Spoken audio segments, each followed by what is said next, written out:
Today, we are going to walk through something pretty incredible. How Ukraine literally built a gamified digital ecosystem for war. We're going to track it year by year to see just how this whole thing evolved and completely changed what a modern battlefield can look like. Let's dive right in. You might have heard this phrase get thrown around by analysts, the first Metaverse War. And look, it's not just some catchy buzzword. It really sets the stage for what this is all about. A conflict driven by data, by citizen networks, and, well, by mechanics that feel like they're pulled straight out of a video game. So our timeline kicks off in 2022. This is the year the entire foundation was built. And the key thing to understand here is that they didn't start by inventing some brand new military technology. No, they got creative and weaponized the civilian tools that were already in millions of people's pockets. And what's so wild is how fast this happened. Ukraine had this e-government app called Diia, for everyday stuff. Well, they took its trusted identity verification system and used it to launch a chatbot called eVorog, which basically means e-enemy. Just like that, ordinary citizens were turned into a massive, reliable intelligence network, feeding verified intel straight into the military's main situational awareness platform.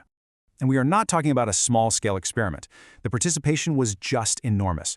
Over 628,000 verified citizens essentially became a human sensor array, spread out across the country, reporting enemy troop movements in near real time. This wasn't some anonymous tip line. Every single report was tied to a real verified person, which made the intel incredibly trustworthy. Okay, so let's jump forward to 2024. This is where the whole thing really levels up. The system evolves way beyond just gathering intelligence, and it becomes a full-on motivational engine. This is the year they truly gamified combat. So the government rolls out this thing called the Army of Drones bonus program. And what's so interesting here is the introduction of a digital currency they called ePoints. All of a sudden, drone operators could earn these points for every single confirmed strike. It basically turned their performance on the battlefield into a measurable, rewardable score, just like in a game. And this table just brilliantly shows you how they could steer the military's focus in real time.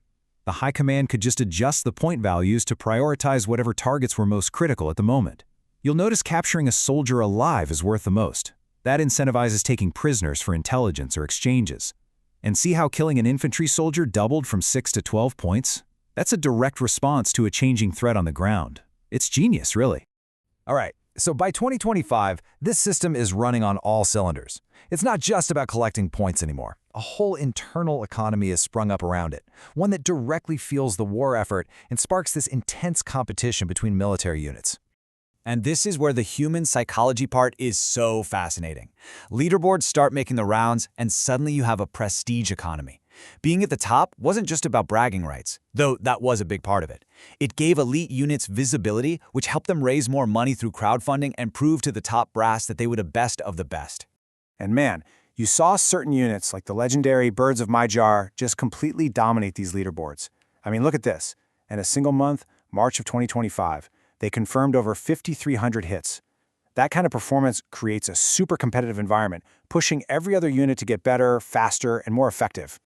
But here's the absolute masterstroke. Those ePoints weren't just for show. Units could actually spend them on the Brave One market, a digital storefront they literally nicknamed the Amazon for War.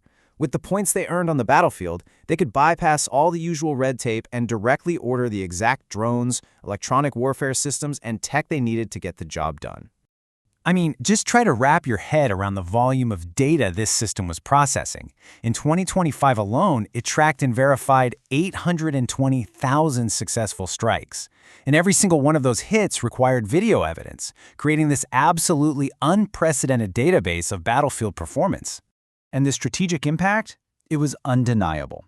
You can see it right here in the data. By May of 2025, drones, all fueled by this gamified system, were responsible for a staggering 75% of Russian casualties. This was a fundamental shift. Drones had officially surpassed traditional artillery as the #1 cause of lethality on the battlefield. So, all of this entire networked, gamified approach to war, it all comes to a head in this single, incredibly audacious operation in June 2025. It really was the moment that showed off the peak capability of the whole system. It was called Operation Spiderweb. 117 low-cost drones were launched from inside Russian territory. They used AI and open-source software to beat jamming, and then they simultaneously swarmed 5 major airbases, hitting targets thousands of kilometers away and damaging Russia's prized fleet of strategic bombers. And the result? The estimated material damage was around $7 billion. Think about that. This single operation proved that a swarm of cheap, smart drones could achieve a strategic impact that used to be possible only for superpowers with long-range missiles. So what happens next? Let's jump to 2026. This constant high-pressure cycle of battlefield innovation had basically forged Ukraine into a world-class, export-oriented defense industry. The numbers here are just mind-boggling. An industry that was pretty small before the war now has an annual production capacity of $50 billion. That's a 50-fold increase, driven almost entirely by wartime necessity and innovation. And this has led to the rise of Ukraine's very first mil-tech unicorns. We're talking about companies like UForce, the makers of those sea drones that wrecked the Black Sea Fleet, now valued at over $1 billion. And these aren't just startups with cool prototypes. These are companies whose products have been brutally combat tested against a major military power. And now, Ukraine isn't just exporting weapons anymore. It's exporting its entire model of innovation. Through this Build with Ukraine initiative, they're forming partnerships all over the world to scale up production and share the expertise they earned the hard way, turning their national defense into a global enterprise. So, it all leaves us with a pretty huge question, doesn't it? When a nation gamifies its own defense and then starts exporting that playbook to the rest of the world, what does that do to the future of global security for all of us?